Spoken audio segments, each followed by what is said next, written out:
Your love is in me, in my life, in every song that I sing.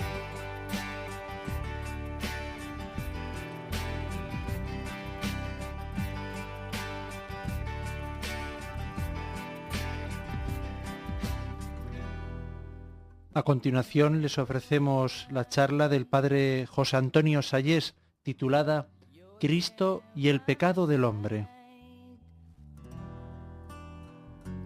And you want me to know all the little things that I do for love will bring peace to my heart. Your love is in me, in my life, in every song that I sing. And when I'm flying, you're the wind. Hoy nos toca hablar del pecado y conversión. Vamos a entrar, por lo tanto, en el tema. Hoy en día, sabéis, no es nada fácil hablar del pecado porque, como ya decía Pío XII en el año 1946, lo que caracteriza a nuestra época no es que se peque, que siempre se ha pecado en la Iglesia y se pecaba también en la Edad Media, sino que se está perdiendo la conciencia del pecado. Si esto era verdad para el año 1946, cuando vivía Pío XII, imaginaos lo que diría dicho Papa si conociese nuestra época. Y efectivamente es así. Es así. Se está perdiendo la conciencia del pecado. En la Edad Media, como digo, se pecaba, pero aquellos hombres eran capaces de emprender el camino de Santiago a pie desde centro de Europa y muchos de ellos morían en el camino buscando en Santiago el perdón de sus pecados, las indulgencias que allí se ganaban. Eran hombres de fe. Hoy, sin embargo, se está perdiendo la conciencia del pecado. Y si nos preguntamos por qué, yo me atrevería a señalar dos motivos fundamentales. Uno, primero, por la misma concepción de Dios que muchos tienen. Muchos te dicen, yo creo en Dios, porque algo o alguien tiene que existir. Evidentemente el sentido común nos dice que este mundo no puede venir por casualidad y por azar, y te dicen que algo o alguien tiene que existir, pero es un Dios que está allí lejos. Es lo que se llamaba el Dios del deísmo, un Dios que en todo caso ha creado este mundo, pero luego no interviene en la historia, no le afecta para nada el pecado, ni fundamenta los valores morales. Dejamos allí a Dios, allí lejos, donde no estorbe, para que nos permita tener una autonomía total de conciencia con la cual nosotros podamos decidir autónomamente el bien y el mal, al margen de Dios. Esta es también otra causa por la cual se pierde la conciencia del pecado, porque hoy en día te dicen muchos, no, cada uno tiene su propia conciencia. Yo, desde mi conciencia, el hombre pretende determinar por sí mismo el bien y el mal al margen de Dios. Y en eso consistió ciertamente el pecado del primer hombre, el pecado de Adán. Sabéis, el pecado de Adán no consistió en coger una manzana. Si leéis el libro de Génesis, no encontraréis ninguna manzana. La manzana esa de la que nos han hablado desde niños no aparece en la teología hasta el siglo XII. El pecado de Adán era que él transgredió la prohibición que tenía de comer del árbol de la ciencia del bien y del mal. ¿Y eso qué significa? La ciencia del bien y del mal es algo que compete a Dios, en cuanto que Dios es el que determina el bien y el mal, y el primer hombre quiso ya desde entonces eso, determinar el bien y el mal por sí mismo, como pretende el hombre moderno. Y así, pues ciertamente el hombre va perdiendo la conciencia de pecado. Yo no mato, yo no robo. Después, desde mi conciencia, pues indudablemente dicto yo mismo lo que está bien y lo que está mal, y yo soy una bellísima persona. Pero realmente el pecado está con nosotros, y el pecado llega a nuestras vidas. Lo que ocurre es que muchas veces, pues, es tremendamente sutil y no lo percibimos. Dice San Juan que el que dice que no peca, miente. Y por lo tanto, ciertamente el pecado llega a nosotros porque de una forma u otra entra en nuestra alma. Lo que pasa es que hace falta tener una conciencia viva de Dios y del auténtico Dios para reconocer la realidad que habita en nosotros. Yo no sé si os he hablado estos días de la conversión de una rusa, Tatiana Gurisheva. No se ha hablado de ella, ¿verdad? Tatiana Gurisheva era una mujer rusa que se convirtió hace unos 20 años, mucho antes de la caída del muro de Berlín. Era jefa del Partido Comunista en Leningrado y era profesora de filosofía a la Universidad de Leningrado. Una mujer que había fracasado en su matrimonio, estaba divorciada, había realizado, lo confiesa ella, 5 abortos provocados y se encontraba sola con una amiga que se suicidó. Entonces ella empezó a tener miedo y se metió en una academia de yoga, pues para ejercer el yoga como ejercicio de relajación y poder encontrar así la paz que buscaba. Y en aquella academia de yoga les daban unas oraciones escritas para que las recitasen no como oraciones, sino como instrumentos de concentración mental y de relajación. Y a ella le dieron el Padre Nuestro. Era la primera vez en su vida que lo leía. Y leyéndolo despacio, no lo había leído nunca, en un instante comprendió que Dios existe como Padre y como perdón. Fue la acción de la gracia que le tocó el corazón e inmediatamente entendió que Dios es perdón y que Dios es misericordia. Y buscó, en la medida en que pudo, un sacerdote y lo tuvo que encontrar en un monasterio del sur, en un monasterio de Ucrania, de los que todavía se mantenían en pie en aquella Rusia comunista. Y ella necesitaba entonces urgentemente un sacerdote al que poder confesar sus propios pecados, sin saber que existía el sacramento de la penitencia. Buscaba un sacerdote que le hablase de Dios.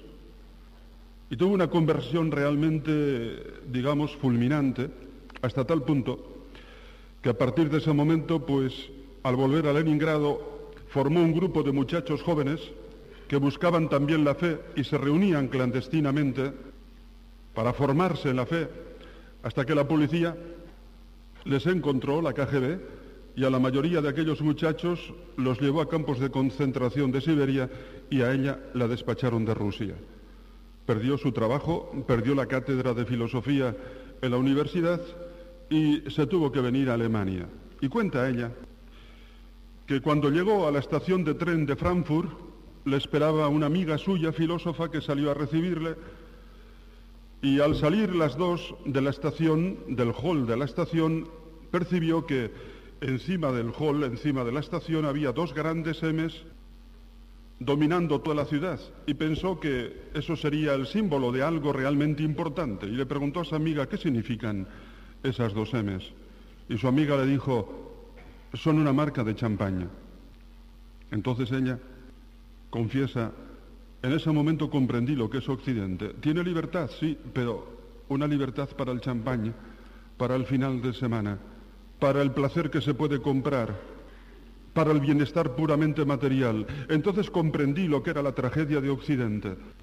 Ella, que lo había perdido todo por la fe, estaba sin embargo convencida de que era mucho más feliz que todos estos alemanes que ahora iba conociendo y que lo tenían todo desde el punto de vista material, pero no habrían comprendido todavía lo que ella había encontrado y que era la clave de su cambio de vida: comprender la misericordia de Dios y poder confesarle los propios pecados. Porque Cristo, dice ella, es la única persona ante la cual uno se puede humillar pidiendo perdón, sin que pase nada.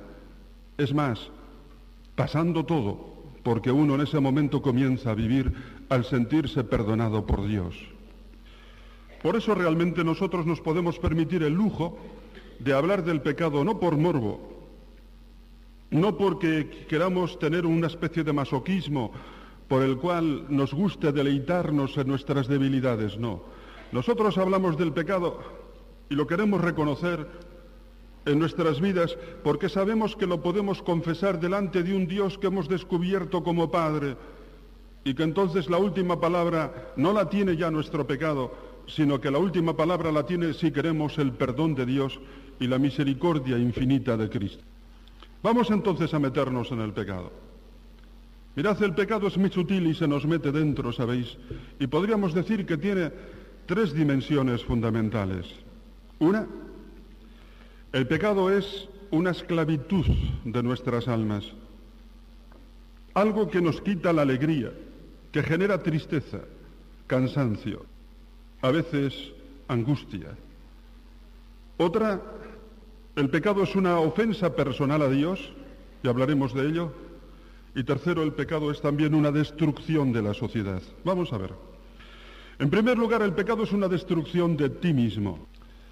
A veces, cuando me encuentro seglares que me dicen, mire usted, yo me confieso, pero he llegado a la conclusión de que la confesión no me sirve para nada, porque me confieso siempre de los mismos pecados. Total, no cambio, ¿para qué me confieso yo?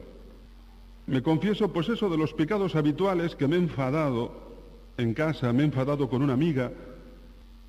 Yo le digo enseguida, mire usted, pregúntese por qué se ha enfadado. A lo mejor resulta que si usted se pregunta por qué se ha enfadado, encuentra que se ha enfadado en el fondo por envidia. Porque no puede soportar que ese amigo, esa amiga que usted considera inferiores, estén teniendo el éxito que están teniendo. Entonces dígale usted al cura, señor cura, sabe, yo me he enfadado, pero en el fondo me enfado porque soy envidioso, porque me duele el triunfo de los demás. Una confesión hecha así es una confesión que realmente nos hace descubrir las secretas raíces de nuestros pecados, y una confesión que por su propia sinceridad nos lleva a un cambio y a una conversión auténticas y radicales.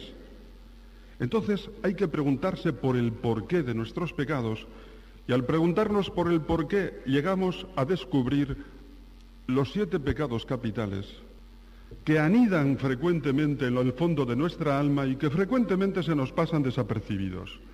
Les vamos a dar un repaso porque realmente nos convencerán de que no somos tan buenos como habitualmente pensamos. Por ejemplo, empecemos por la soberbia. La soberbia es ese pecado de orgullo que nos hace considerarnos mejores que los demás, incapaces de escuchar a los demás, incapaces de aprender de los otros. Tenemos que tener siempre la última palabra, y sabéis, somos muy sutiles. Muchas veces utilizamos medias palabras, medias frases, simplemente un gesto, para humillar al otro y convencerle de que no está a nuestra altura. ¿A que lo hacemos eso frecuentemente? Media palabra, media frase, un gesto, para hacer comprender a ese amigo, a ese que está trabajando con nosotros en la oficina, que no está a nuestra altura, que se ha equivocado. Somos muy sutiles y tenemos un arte impresionante para humillar sutilmente a los que tenemos alrededor. ¿Veis? Eso lo hacemos frecuentísimamente. Y el pecado de soberbia es muy sutil, como digo, y se nos mete en el fondo del corazón. La pereza. La pereza nos quita automáticamente la alegría, porque la pereza lo que impide en nosotros es dar lo mejor de nosotros mismos. Y por lo tanto nos cierra la puerta de la felicidad. La felicidad, decíamos el otro día, no se puede comprar. La felicidad es el resultado de dar lo mejor de ti mismo por una causa noble. Entonces la pereza impide que nosotros demos lo mejor de nosotros mismos por la verdad, por el bien. Y no tenemos la satisfacción de superarnos, no tenemos la satisfacción de realizar el bien, y entonces nos llega la tristeza que anida en el fondo de nuestro corazón. Leía en el diario de Ana Frank, creo que os lo decía ayer, esa muchacha judía que estuvo escondida en una buhardilla durante la Segunda Guerra Mundial hasta que los alemanes le encontraron a ella con su familia y les llevaron a un campo de concentración. Pero allí quedó escrito un diario que esa muchacha de 13 años iba escribiendo y en el que dejaba reflejadas todas sus reflexiones y todos sus pensamientos. Y dejó escrita esta frase: la pereza seduce, pero solo el trabajo satisface. La pereza nos mata lo mejor de nosotros mismos. La ira. La ira es un pecado que nos lleva a enfadarnos, pero no simplemente es un enfado normal, sino que cuando nos dejamos llevar por la ira lo que pretendemos es destruir al otro. Y le decimos en cara burradas y mentiras y exageraciones con el afán de destruirle, de hacerle daño. La ira tiene algo de demoníaco, porque lo propio del demonio es justamente el odio destructor. Y a veces ese odio destructor ha pasado por nuestra alma. ¿Quién lo puede negar? La gula, que es pecado de mediocres, pero eso lo paso rápido porque las mujeres hoy en día de gula no pecan, se cuidan tanto, ¿no es cierto? Pecan los hombres de gula aquí en esta tierra, no sé si pecáis, en mi tierra sí. En mi tierra se peca mucho de gula, en Navarra, en el País Vasco, ahí sí se peca de gula. Es un pecado de mediocres. La avaricia, que nos lleva a tener y tener y tener y tener. Y que nos hace luchar por el poder y el dinero. ¿Y sabéis qué trae como consecuencia? Pues trae como consecuencia que esta sociedad se hace irrespirable porque todo el mundo va a lo suyo. En el fondo esto hace que nos podamos fiar muy poco de los demás. Sí encuentras una serie de personas de las que te puedes fiar, unos auténticos amigos, es verdad, pero hay que mirarlos con lupa, no me negaréis. Nos llevamos constantes decepciones porque en el fondo descubrimos que todo el mundo va a lo suyo, y todo el mundo va a lo suyo porque ya no se busca la verdad, no se busca el bien, se busca el poder, el dinero. Tenemos demasiada prisa. No tenemos ya capacidad para escuchar a los demás, cuando a lo mejor el que viene a nuestro lado simplemente quiere que le escuchemos, nada más que eso. Los psiquiatras se están forrando de dinero simplemente porque va cantidad de gente a ellos a que les escuche. Simplemente. Hay enfermedades de tipo psicológico que muchas veces son incurables, pero por lo menos con un psiquiatra tienen una persona que les pueda escuchar. Y a mí me decía la señora de un psiquiatra en España, en una región donde por desgracia el sacramento de la penitencia prácticamente se ha perdido, me decía, desde que los curas ya no confesáis, mi marido se está haciendo de oro. Indudablemente hay mucha gente que necesita una persona que le escuche. Y tenemos demasiado prisa, demasiados intereses para pararnos a escuchar a los demás. La lujuria, el pecado sexual, este sí que también esclaviza y nos quita la alegría de una forma especial. Y estamos viviendo en un ambiente de erotismo en la que ciertamente yo veo poco la televisión, gracias a Dios. Las noticias, algún partido bueno de fútbol, las películas de John Wayne, que es el único sitio donde ganan los buenos, ¿no es cierto? Hoy en día, en este mundo, ¿dónde ganan los buenos? Pues en las películas de John Wayne, poco más. Y para de contar, pero me dice la gente que hay programas en la televisión y películas que son denigrantes, que pasas vergüenza. El erotismo se nos está metiendo sin darnos cuenta constantemente y nos hacen pensar en el sexo a todas las horas. Y al final perdemos la alegría porque el pecado de lujuria tiene una especial incidencia en la tristeza. ¿Qué duda cabe? Y la envidia. Sí, le damos el pésame a alguien que ha sufrido y le decimos, te acompaño en el sentimiento, pero ¿cómo nos duele el triunfo de los demás cuando puede empañar un poco nuestro propio prestigio? ¿Veis? Ahí tenéis los pecados capitales. Cuando os vayáis a confesar, hacer un repaso de ellos. Y le decís al cura, señor cura, yo me he enfadado, ¿sabe por qué? Pero en el fondo me he enfadado por envidia, por soberbia. Eso nos hace descubrir el alma limpiamente delante de Dios.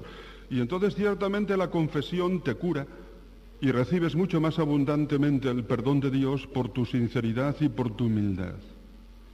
Una confesión cuanto más humillante sea, más profunda es.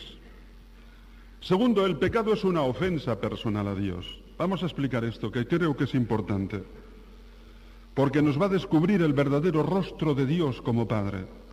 Ya en el Antiguo Testamento, los profetas cuando hablan de pecado tienen una terminología en hebreo muy amplia, abón, jatá, pasá, pero sobre todo utilizan un término que es zaná. ¿Sabéis qué significa eso?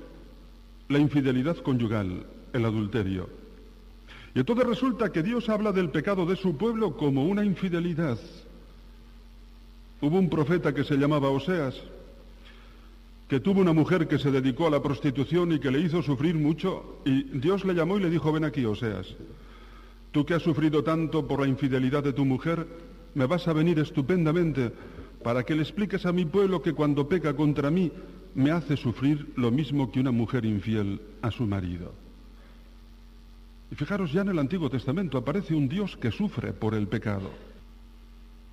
Leed el capítulo 16 del libro de Ezequiel, precioso, en el que Ezequiel cuenta la relación de Dios con su pueblo como el de un hombre que va por un camino y encuentra una muchacha repugnante, desnuda, llena de llagas, pero la recoge, la limpia, le da vestidos, la cubre de seda, le pone joyas. Entonces esa muchacha llega a tener una belleza deslumbrante, se casa con ella, tiene hijos de ella, pero después esa muchacha, una vez que se cree su belleza, se dedica a la prostitución. Y dice Ezequiel, así es el pecado contra Dios. Dios te ha recogido de la nada, te ha sacado de la nada, te ha dado su amor, te ha dado su cariño, y resulta que después tú te has dedicado a la prostitución, y se ve efectivamente que el pecado le afecta a Dios y le hace sufrir. Si pasamos al Nuevo Testamento nos encontramos con la parábola del hijo pródigo que todos conocéis. Y si yo os preguntara, vamos a ver, cuando el padre recobra a su hijo que vuelve a casa, ¿se alegra? Me vais a decir todos, claro que sí. Lo dice San Lucas, le vio venir de lejos, se le echó al cuello y lo cubrió de besos. Ah, muy bien, entonces me tenéis que aceptar por la misma regla de 3, que ese padre cuando se marchó su hijo de casa sufrió. ¿No es cierto? Si se alegra de verdad cuando recobra al hijo, tiene que decir que sufrió cuando se marchó. Y enseguida nos hacemos un lío en la cabeza. ¿Pero cómo puede ser esto? Que Dios sufra. No decimos que Dios tiene una naturaleza inmutable. No decimos que Dios tiene una naturaleza infinita. ¿Es que nosotros pecando le vamos a quitar algo a Dios? Imaginaros, por ejemplo, que unos padres de aquí, una familia, tenéis un hijo que se ha metido en la droga y se ha ido a vivir a Barcelona. Vamos a suponer. Y ya estáis plenamente convencidos de que ese hijo no lo vais a volver a ver. Que no va a volver nunca aquí a veros.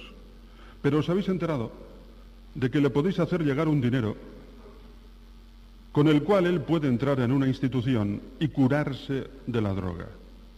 Entonces vosotros inmediatamente cogéis vuestros ahorros, imaginemos 2 millones de pesetas, y se lo mandáis en un cheque a vuestro hijo diciendo, mira, en esa institución con este dinero te puedes curar totalmente, es algo maravilloso para curar de la droga.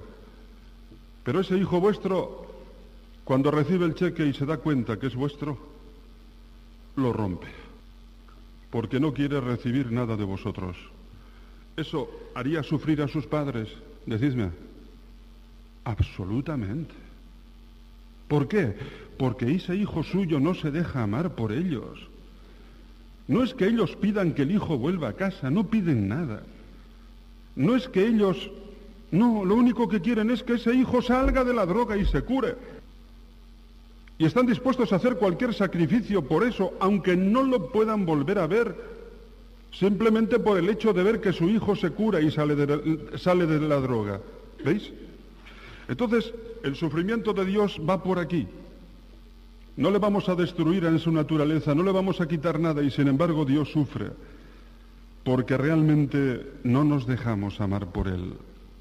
Porque preferimos el placer, preferimos el dinero, preferimos la comodidad, el prestigio, la fama, antes que su amor. Y eso es lo que le duele, ¿sabéis? Y en el fondo pecamos porque desconfiamos que Dios sea capaz de hacernos felices.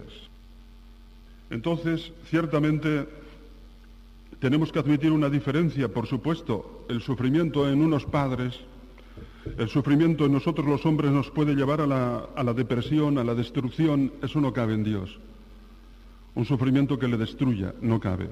Pero sufrimiento sí. ¿Por qué? Porque ama. Y entonces es bonito saber que realmente nosotros tenemos un Dios que sufre por ti. Esto me lo enseñó a mí un padre jesuita que me hizo mucho bien, porque entonces yo me he valorado muchísimo más. Si yo tengo un Dios que sufre por mí, significa que yo valgo, ¿no es cierto? Cuando una persona sufre por mí, quiere decir que me quiere. Si a mí me dicen que Dios sufre por mí, quiere decir que me ama. Y entonces ese sufrimiento de Dios me hace descubrir todavía más el corazón de padre que tiene. Y por último, el pecado es una ofensa a la sociedad porque nos destruye la sociedad. Pues porque realmente con el ritmo de vida que llevamos, cada vez podemos confiar menos los unos en los otros. Todo el mundo va a lo suyo. Como decíamos el otro día, si no existe la verdad, la vida se convierte en una lucha por el poder, el dinero y el sexo. Y entonces al final nos amargamos la vida cada vez más, porque en la medida en que el egoísmo reina en nuestros corazones, se hace más insoportable esta vida.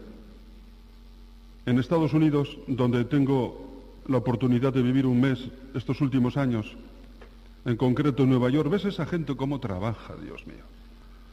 Cómo trabajan, madrugan muchísimo, van al trabajo a toda velocidad, se llenan inmediatamente las autopistas, pero prontísimo.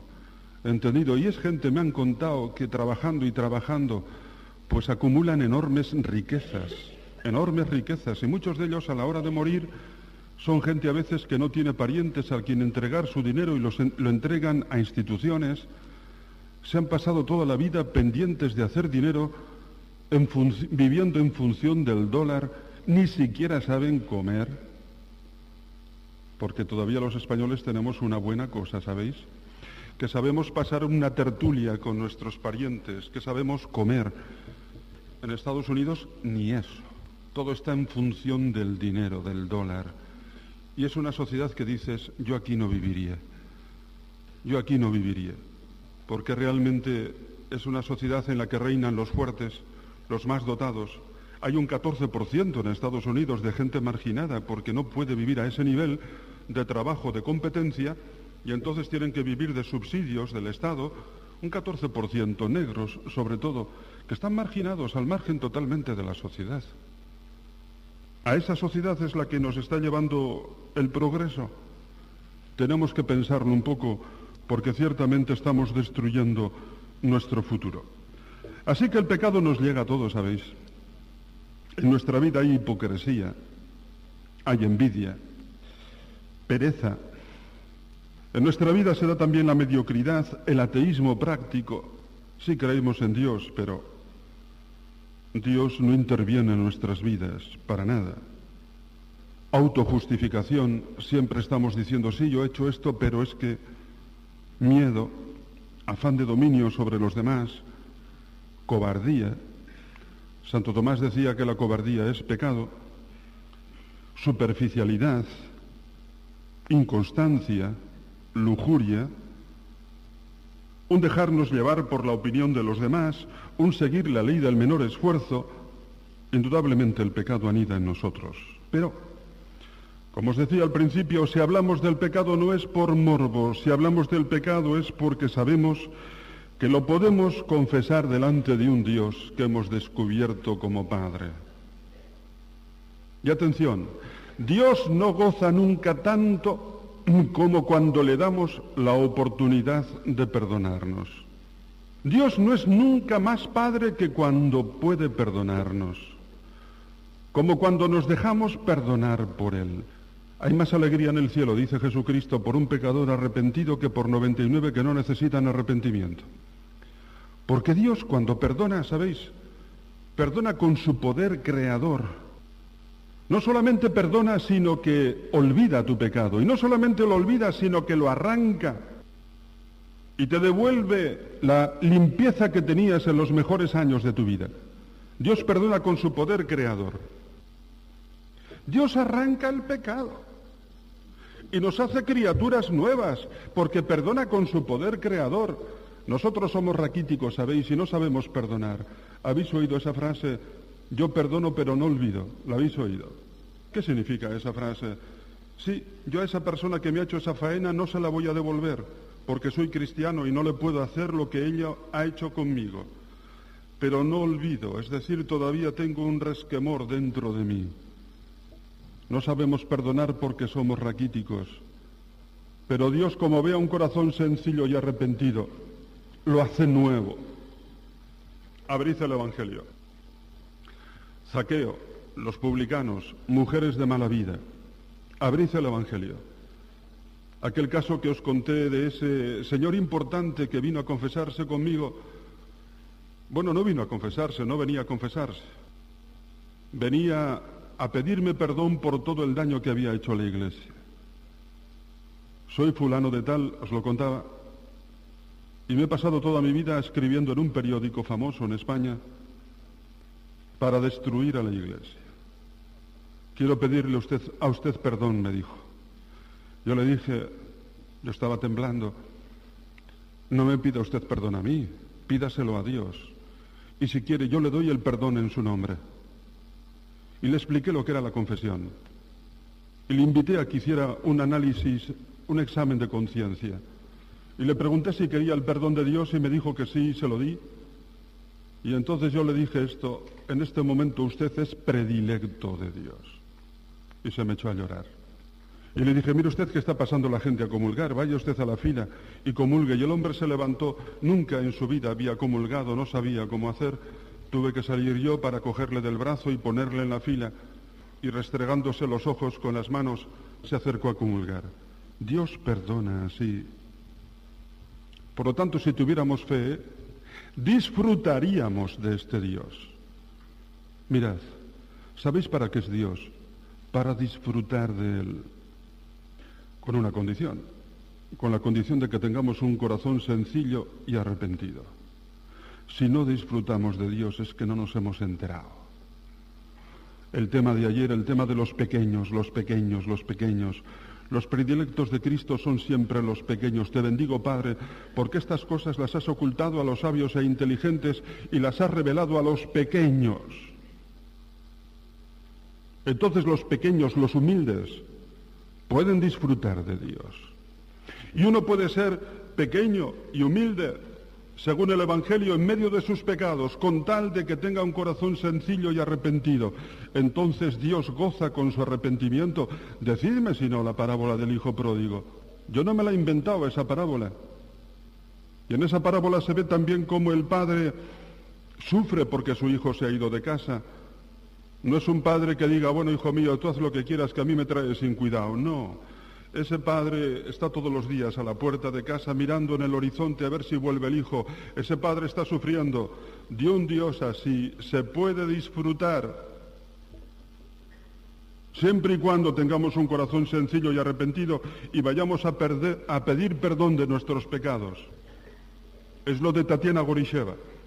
Esta mujer no le importó ya perder en la cátedra de filosofía, no le importó para nada perder el puesto que tenía en el Partido Comunista, no le importó tener que salir a vivir a Occidente dejando su patria, no le importó, porque había encontrado lo que realmente merece la pena en la vida, el rostro auténtico de Dios, que es infinitamente más grande que lo que nosotros podemos preguntar. Entonces, ¿qué hacer? Este Dios nos pide que nos convirtamos, porque mirad, lo primero que nos tenemos que decir a nosotros es la verdad, y la verdad es que no somos felices. La verdad es que cuando nos dejamos llevar por el pecado, perdemos lo mejor de nosotros mismos. La verdad es que ha habido otras épocas en la vida en las cuales hemos sido felices. El hijo pródigo empieza a convertirse el día que se da cuenta de que no es feliz. Lo que le pasaba a San Agustín, que envidiaba a aquel borracho que vio salir por la calle cantando y les dijo a sus amigos, ¿veis a ese borracho? ¿Queréis que os diga una cosa? Yo a ese borracho le tengo envidia porque con unas pocas monedas ha conseguido una alegría que yo no he tenido nunca en mi vida. Y San Agustín tenía sexo, fama y dinero. Y confiesa que no era feliz. Ahí comienza. Pero la conversión continúa cuando nos damos cuenta de que Cristo nos está esperando, de que tenemos un Dios que sale a la puerta todos los días a ver si volvemos. Yo por un Dios indiferente quizás no me convertiría de mis propios pecados, pero teniendo un Dios así, es de tontos no convertirse. Yo os lo dije, yo no soy un santo, eso es evidente, pero tengo una cosa buena. Y es que no me puedo engañar a mí mismo. Yo ciertamente me engañaría si no fuera ante este Dios que sé que me está esperando y que sufre por mí. Y eso hace que yo me valore más. Lo repito, si Dios sufre por mí, entonces significa que yo soy importante. Y ante ese Dios no me importa humillarme, y no me importa confesar que soy pecador. Ante un Dios así uno se puede humillar. Ante otras personas quizá no, pero ante un Dios así es fácil humillarse. Y entonces ir al sacramento de la penitencia. Y aquí muchas veces los jóvenes me suelen preguntar, ¿y yo por qué me tengo que confesar con un cura? Vamos a ver. ¿No basta con que yo me arrepienta de mis pecados interiormente y ya está? ¿Y Dios, que conoce mi interior, ya está? Yo le suelo responder lo siguiente: sí, efectivamente, tú te puedes arrepentir de tus pecados en tu interior, pero no olvides una cosa, que por mucho que te arrepientas, no puedes estar seguro del perdón de Dios, porque no tenemos derecho al perdón de Dios. El perdón de Dios es absolutamente gratuito. Lo da como Él quiere, cuando Él quiere, en las condiciones que Él quiere. Y en último término, el perdón de Dios se llama Cristo. Entonces, cuando tú vas a un sacerdote, recibes la absolución de Cristo. Y eso te da la garantía absoluta del perdón de tus pecados. Esa es la diferencia.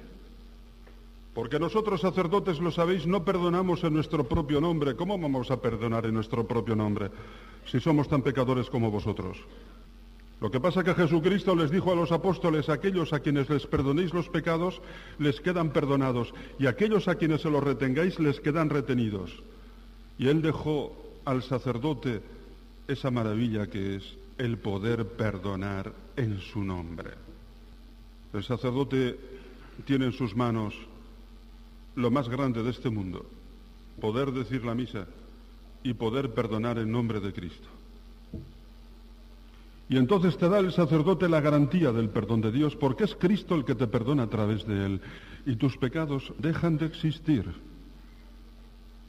Dice el profeta Isaías: aunque fueran rojos como la escarlata, se vuelven blancos como la nieve. Recuerdo hace unos años en Roma, paso una temporada allí, iba por la mañana a la biblioteca de la Gregoriana a las 8, se me acerca una muchacha en bicicleta en la plaza Farnese, y me dice: padre, ¿me confiesa? Caray, yo me quedé sorprendido. Y me dice la chica: es que vengo de tal barrio y entonces vengo aquí al centro porque aquí hay más curas. Entonces me di cuenta de que tenía una gran necesidad, había hecho unos cuantos kilómetros en bicicleta, y le dijo: bueno, pues mira, yo vengo de la Vía Giulia, vamos atrás, ahí en la residencia donde vivo tenemos una iglesia y te confieso. Fuimos allí. La chica se confesó. Todavía me acuerdo que cuando le di la absolución hizo así. Todavía me acuerdo. Pobre chica. Le di la absolución. Ya nos íbamos a despedir. Ella ya tenía un pie puesto en la bicicleta y me dice: padre, yo le he hecho perder a usted por lo menos hora y media, porque ha vuelto atrás, ahora la confesión, tiene que volver otra vez donde estaba antes. Yo le dije: sí, mira, yo soy un profesor e iba a la biblioteca a estudiar, pero es que antes que profesor soy cura. Y cuando a mí alguien me pide que le confiese, no me está buscando a mí con mi nombre y mis apellidos, está buscando a Jesucristo. Yo entonces lo dejo todo, porque realmente busca a Jesucristo. Recuerdo que le cayeron un par de lágrimas y se marchó en la bicicleta. Qué grande es el sacramento, ¿sabéis? Y una de las cosas que tiene el sacerdote es que cuando perdona a personas verdaderamente arrepentidas, y yo he tenido el don de Dios de ver a mucha gente arrepentida en tandas de ejercicios, yo he visto llorar a mucha gente de sus pecados, y les digo: no, llora, que es muy bonito.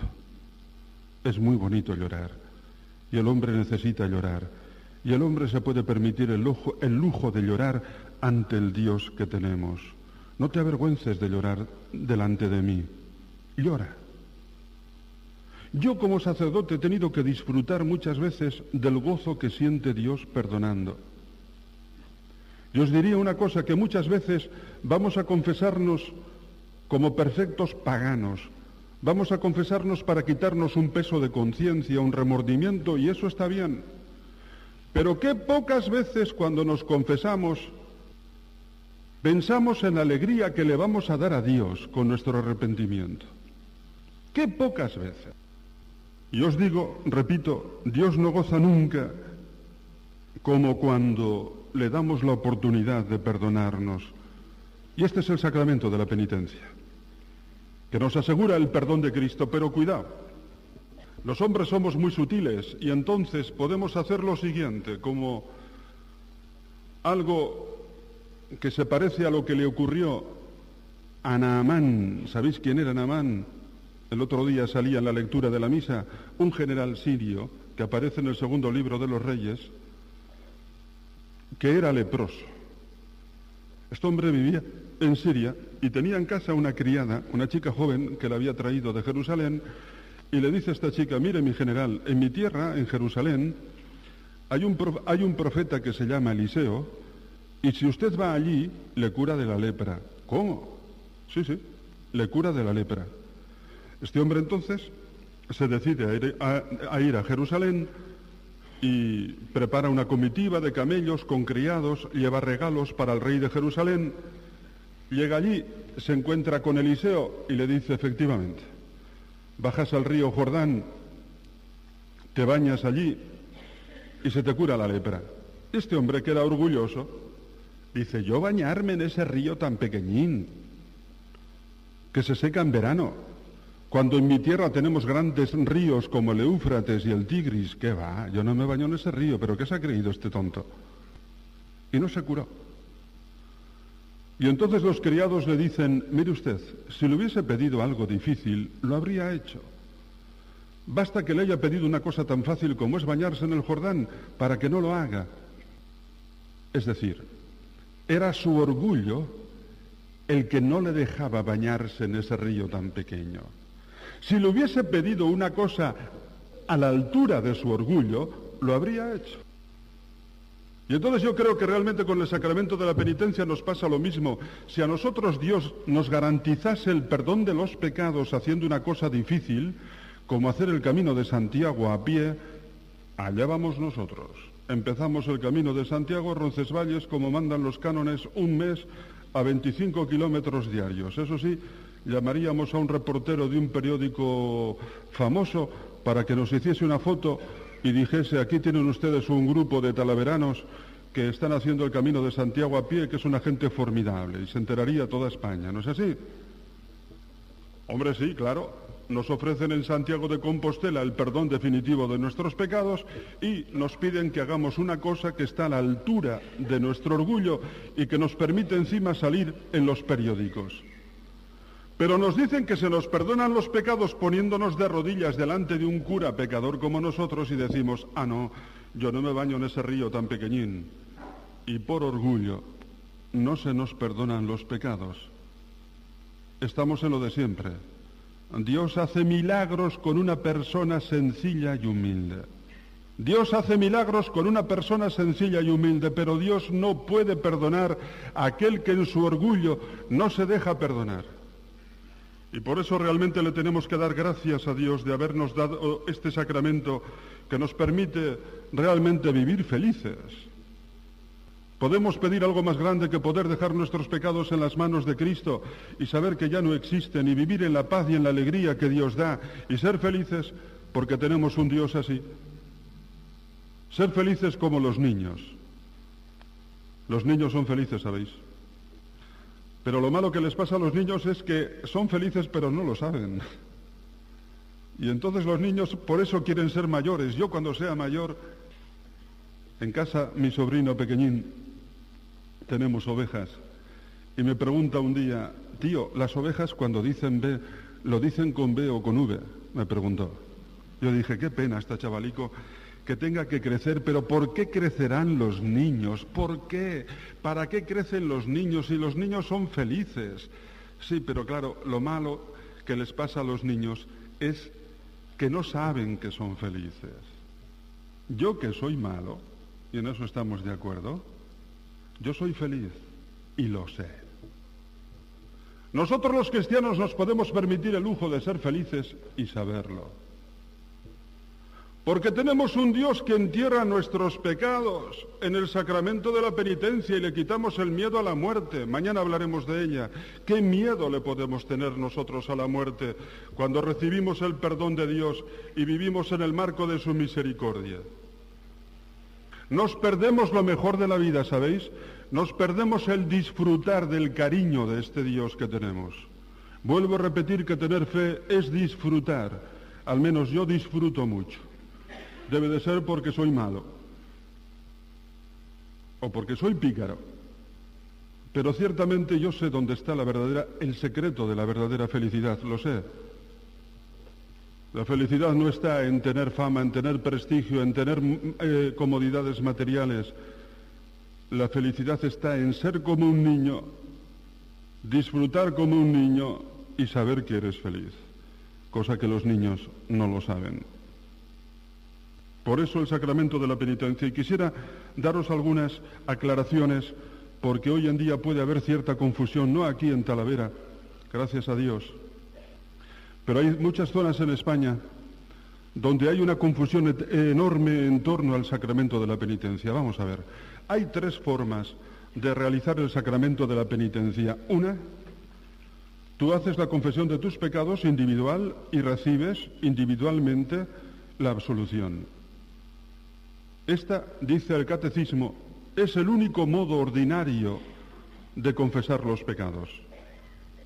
Y dice también el Catecismo que vosotros, seglares, por el hecho de estar bautizados, tenéis derecho a pedirle a un sacerdote que os confiese, siempre y cuando se lo pidáis de una forma razonable, no a las 4 de la mañana, por supuesto, en peligro de muerte también a esa hora. Podéis pedir a un sacerdote que os confiese, y lógicamente nosotros los sacerdotes tenemos la obligación de sentaros unos buenos ratos en el confesionario para facilitar vuestras confesiones. Es obligación nuestra, y a un sacerdote se lo debéis decir. Vosotros tenéis este servicio ampliamente, digamos, observado, porque tenéis sacerdotes que están siempre dispuestos a confesaros, pero no sabéis, en otras zonas de España me causa un tremendo dolor, lo digo sinceramente, ver cómo muchos sacerdotes no valoran ya la confesión. Perdonad, pero es un dolor que llevo dentro, muy fuerte. Entonces a un sacerdote le podéis pedir que os confiese. Yo de hecho he confesado pues en la Renfe, mirad, ventajas de ir vestido de cura. A veces se te sienta al lado un señor, una señora que empieza a hablar, pero que en el fondo lo que busca es hablar de Dios y lo que busca es confesarte su problema y que le des la absolución. Y entonces me levanto y le digo, mire usted, venga aquí, señora, y en un rinconcito le doy la absolución sin que nadie nos vea. Este es un derecho que tenéis como seglares. Y por último, la absolución colectiva. ¿Habéis oído hablar de ella? El sacerdote da la absolución colectiva, pero sin confesar los pecados. Ojo con esto. Ya os digo, tenéis la suerte de que aquí esto no se hace, gracias a Dios. Esto dice el Catecismo, solamente se puede hacer en 2 casos. Peligro de muerte.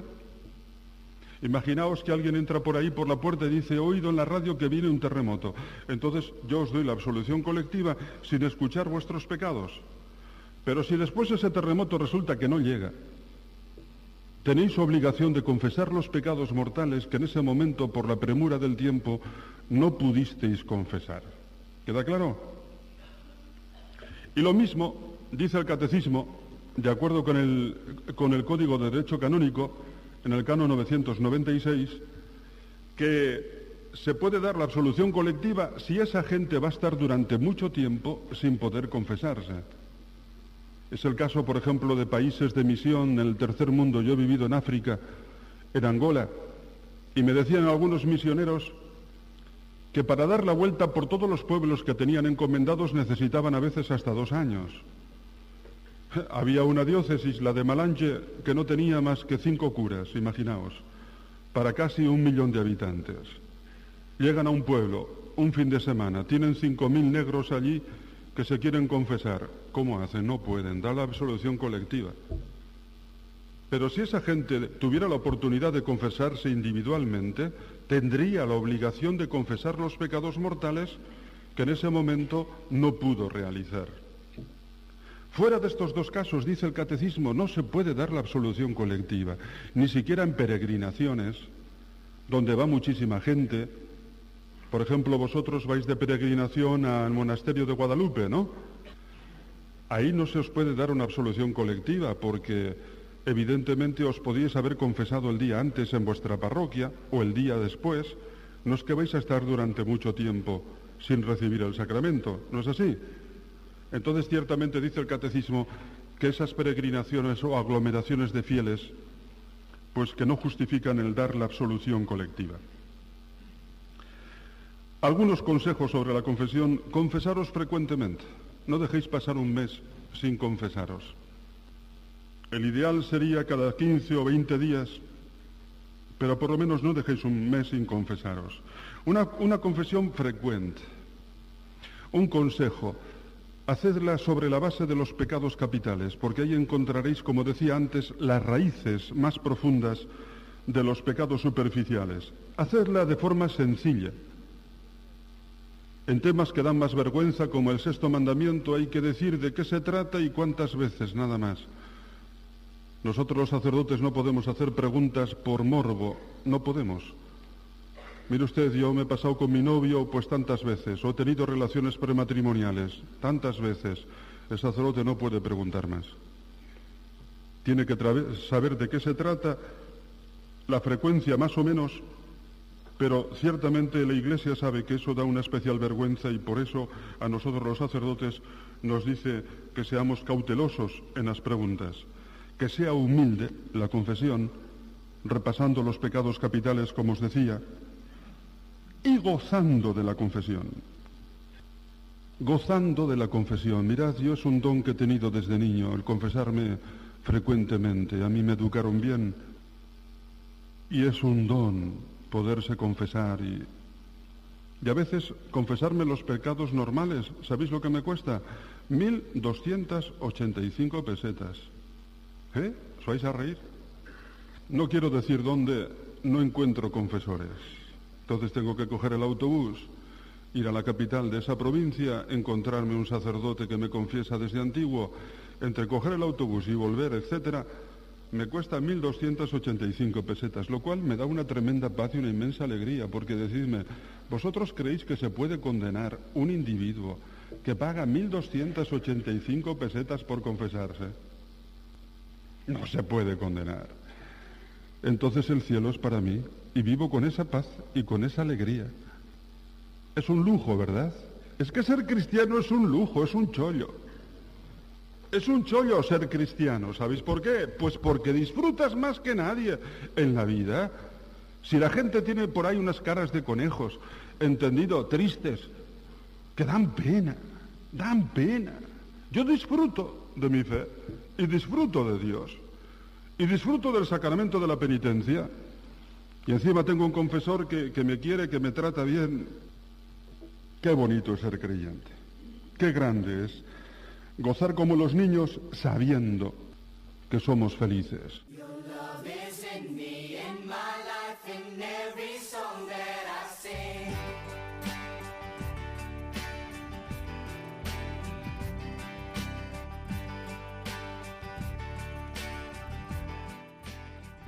Les hemos ofrecido la charla del padre José Antonio Sayés titulada Cristo y el pecado del hombre.